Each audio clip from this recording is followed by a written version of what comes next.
أعوذ بالله من الشيطان الرجيم. بسم الله الرحمن الرحيم.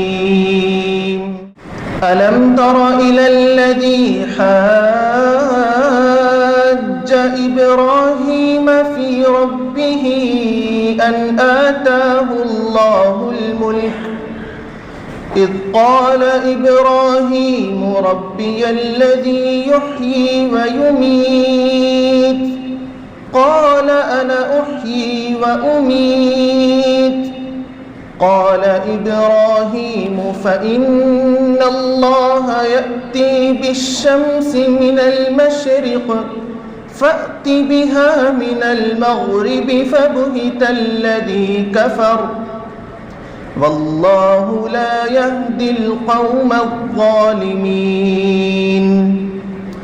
أو كالذي مر على قرية وهي خاوية على عروشها قال أنى يحيي هذه الله بعد موتها فأماته الله 100 عام ثم بعثه قال كم لبثت قال لبثت يوما أو بعض يوم قال بل لبثت 100 عام فانظر إلى طعامك وشرابك لم يتسنه وانظر إلى حمارك ولنجعلك آية للناس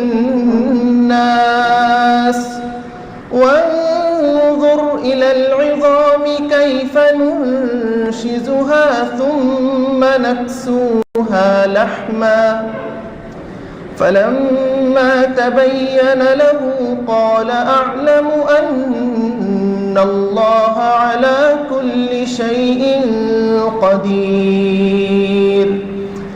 وإذ قال إبراهيم رب أرني كيف تحيي الموتى قال أولم تؤمن قال بلى ولكن ليطمئن قلبي قال فخذ 4 من الطير فصرهن إليك ثم اجعل على كل جبل منهن جزءا ثم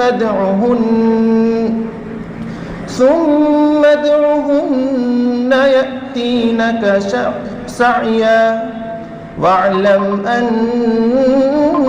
الله عزيز حكيم. صدق الله العظيم.